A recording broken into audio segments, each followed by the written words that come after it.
Okay student, तो triangular void और tetrahedral void को समझने के बाद अब हम वॉइड का तीसरा टाइप में आ रहे हैं, दैट इज ऑक्टाहेड्रल वॉइड।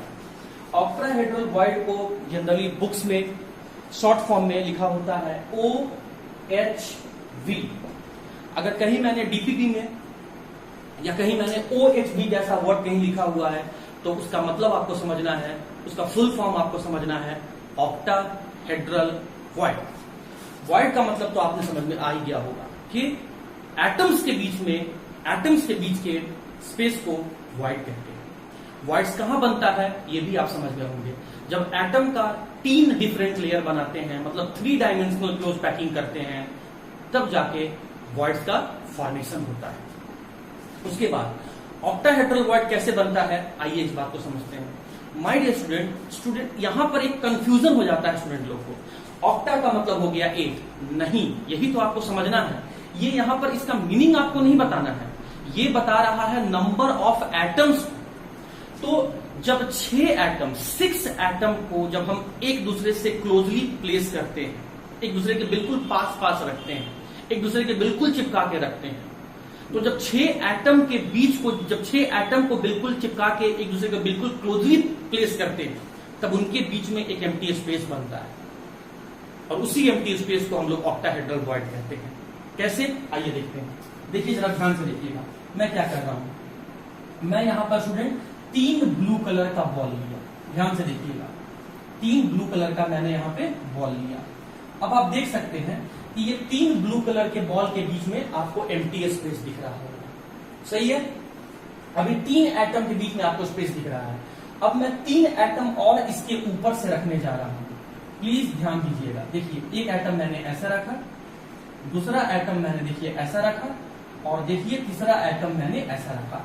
अब जरा देखो तो यहाँ पे ये पॉइंट जिसे मैं थोड़ा सा पेन से मार्क कर रहा हूं, आप जरा ध्यान से देखिएगा।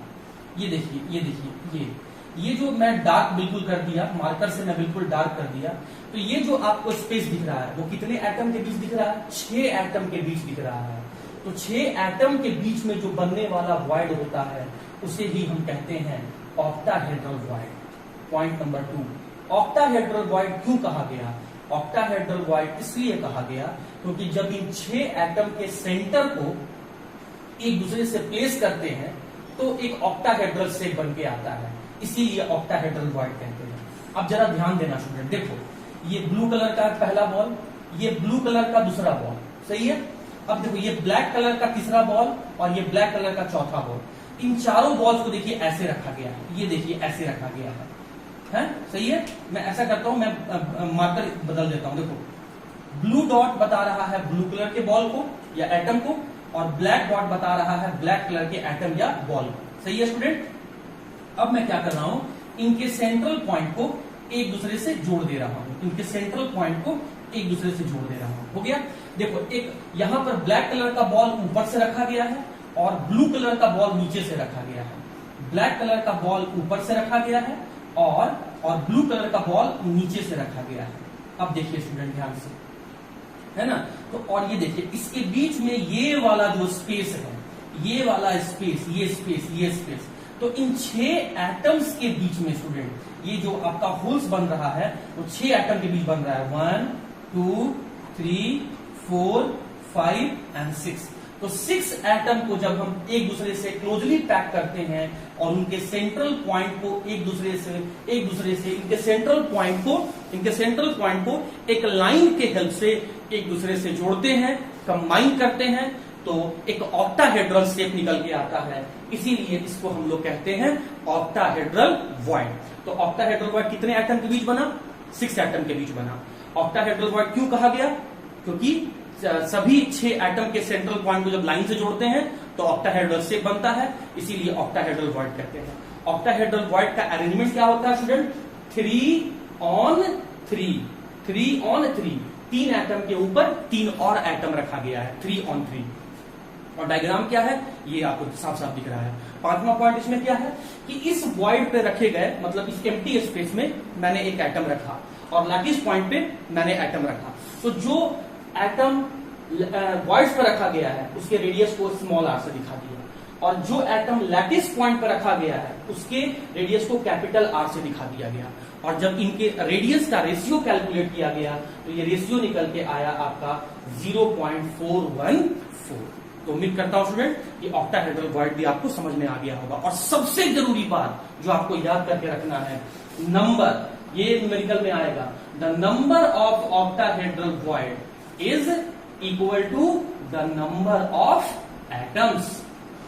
कहने का मतलब कि किसी भी 3 डायमेंशनल बॉडी में, 3 डायमेंशनल क्लोज पैकिंग से बनाया गया बॉडी में, मतलब या तो हेक्सागोनल क्लोज पैकिंग बनाया गया होगा या तो क्यूबिकल क्लोज पैकिंग बनाया गया होगा। क्योंकि प्रीवियस लेक्चर में मैंने बताया था कि जब हम 3 अलग अलग लेयर में एटम को रखते हैं तो 2 तरह का बॉडी बनता है, हेक्सागोनल क्लोज पैकिंग और क्यूबिकल क्लोज पैकिंग। तो 3 डायमेंशनल क्लोज पैकिंग करके जब हम हेक्सागोनल क्लोज पैकिंग और क्यूबिकल क्लोज पैकिंग बनाते हैं तो उसमें भी ऑक्टाहेड्रल वॉइड बनता है। लेकिन इन दोनों में ऑक्टाहेड्रल वॉइड कितना बनेगा? वो बनेगा जितना उसमें नंबर ऑफ एटम्स रहेगा। जैसे हेक्सागोनल क्लोज पैकिंग में एटम कितना होता है? 6 एटम होता है। तो ऑक्टाहेड्रल वॉइड कितना बनेगा? जितना एटम है उतना ही बनेगा, मतलब 6 ऑक्टाहेड्रल वॉइड बनेगा। क्यूबिकल क्लोज पैकिंग, जिसका दूसरा नाम है FCC, मतलब face centre cubic unit cell, इसमें टोटल नंबर ऑफ एटम कितने होते हैं? 4। तो टोटल नंबर ऑफ एटम 4 हुए तो ऑक्टाहेड्रल वॉइड भी कितना हो जाएगा? 4 ऑक्टाहेड्रल वॉइड हो जाएगा। अब आप कहिएगा सर ये कैसे पता चला सर कि जितना एटम है उतना ही ऑक्टाहेड्रल वॉइड है? तो माय डियर स्टूडेंट, मैं इस बात को अभी तुरंत इस वॉइड के बाद मैं तुरंत अभी इस बात को प्रूव करूंगा, लेकिन एग्जाम में आपको प्रूव करने के लिए नहीं आएगा। वो तो प्रूफ मैं आपके सामने इसलिए कर रहा हूं ताकि मैं लॉजिकली अपने बात को एक्सप्लेन कर सकूं, है ना। आपको दिमाग में क्या रखना है? आपको दिमाग में रखना है कि अगर हमसे पूछा गया ऑक्टाहेड्रल वॉइड तो जितना एटम होगा उतना ही ऑक्टाहेड्रल वॉइड होगा, और अगर हमसे पूछा गया नंबर ऑफ टेट्राहेड्रल वॉइड तो जितना एटम है उसका दुगना कर देना होगा, जितना एटम है उसका दुगना कर देना होगा। तो ले देखिए तुम लोग को यहां समझ में आ गया। अगर मैं फ्लो चार्ट की हद से समझाऊं, HCP CCP, यहां मैं लिख रहा हूं नंबर ऑफ एटम, यहां मैं लिखूंगा ऑक्टाहेड्रल वॉइड और यहां मैं लिखूंगा टेट्राहेड्रल वॉइड। बिल्कुल याद करके रखना है, यहां मैं लिख रहा हूं नंबर ऑफ एटम। चलो तो बताइए FCP में नंबर ऑफ एटम कितना? 6। CCP में नंबर ऑफ एटम कितना? 4। तो HCP में ऑक्टाहेड्रल वॉइड कितना होगा? 6। CCP में ऑक्टाहेड्रल वॉइड कितना होगा? 4। HCP में टेट्राहेड्रल वॉइड कितना होगा? एटम का दुगना 12। CCP में टेट्राहेड्रल वॉइड कितना होगा? एटम का 2 गुना 2 टाइम्स कितना होगा? 8। तो आपको ये याद करके रखना है। तो उम्मीद करता हूं स्टूडेंट कि टेट्राहेड्रल वॉइड के साथ साथ ऑक्टाहेड्रल वॉइड भी आपको समझ में आ गया होगा। और अब यहां से इंपॉर्टेंट क्वेश्चन आता है जो आपको दिमाग में रखना है कि what is the difference between the tetrahedral void and the octahedral void. आपके एग्जाम का बहुत इंपॉर्टेंट क्वेश्चन है कि टेट्राहेड्रल वॉइड और ऑक्टाहेड्रल वॉइड में क्या डिफरेंस है। मैं उस बात को भी अभी एक्सप्लेन करने वाला हूं, बट एक और वॉइड बचा हुआ है जिसका नाम होता है student cubical void. Cubical void चौथा तरह का वॉइड है। पहला कौन सा मैंने बताया? Triangular void. दूसरा मैंने कौन सा बताया? Tetrahedral void. तीसरा मैंने कौन सा बताया? Octahedral void. और चौथा मैं कौन सा बताने जा रहा हूं? Cubical void. तो आइए समझते हैं क्यूबिकल वॉइड क्या होता है। 3 एटम के बीच के वॉइड को क्या कहते हैं? Triangular void. 4 एटम के बीच के वॉइड को क्या कहते हैं? Tetrahedral void. 6 एटम के बीच के वॉइड को क्या कहते हैं? Octahedral void. और अब ये यहां पर आता है 8 एटम्स के बीच में जो वॉइड बनता है उसे कहते हैं क्यूबिकल वॉइड। जैसे देखिए मैं इस बात को एक डायग्राम से एक्सप्लेन कर रहा हूं। इस चैप्टर में काफी सारे डायग्राम्स हैं, आपको समझना होगा। देखिए स्टूडेंट, मैंने एक यहां पर क्यूब बना लिया। अब क्यूब क्यों बनाया वो मैं बताता हूं। मैं क्या कर रहा हूं, सभी के कॉर्नर पर मैं ये एटम को प्लेस कर रहा हूं, ठीक है, सभी कॉर्नर पे। एक क्यूब में टोटल कॉर्नर कितने होते हैं? 8। ये सब मैं पहले बता चुका हूं। हाँ जी, तो अब जरा देखिए आप ध्यान से, ये कैसा रखा गया है। इसको ऐसे इमेजिन करो, अभी तुम जिस रूम में बैठे हुए हो उस रूम का ऊपर वाला दीवार पे फोकस करो। 4 अलग अलग कॉर्नर आपको दिखेंगे, ठीक है। अब उसी का फर्श जमीन भी देखो, 4 अलग अलग कॉर्नर आपको दिखेंगे, ठीक है। तो 4 कॉर्नर ऊपर और 4 कॉर्नर नीचे, 4 कॉर्नर ऊपर और 4 कॉर्नर नीचे।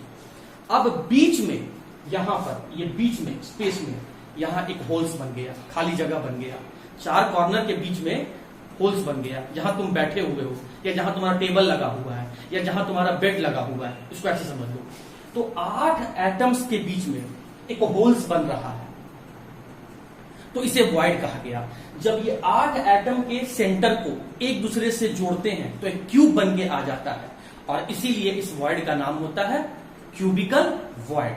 अब इस क्यूबिकल वॉइड में जो इससे आपका क्यूबिकल वॉइड में अगर हम रेडियस रेशियो को कैलकुलेट करेंगे, मतलब radius of the atom place at void and the radius of the atom place at the lattice point, तो जब इनका रेडियस कैलकुलेट करेंगे स्टूडेंट तो ये निकल के आ जाएगा आपका 0.732।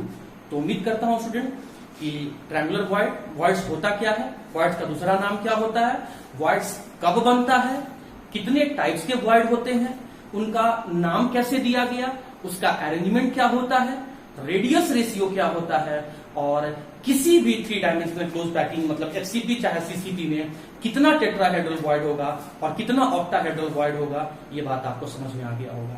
और अब हम लोग आ रहे हैं टेट्राहेड्रल वॉइड और ऑक्टाहेड्रल वॉइड के बीच में क्या डिफरेंस है, इस डिफरेंस को हम लोग कैलकुलेट कर लेते हैं, समझ लेते हैं।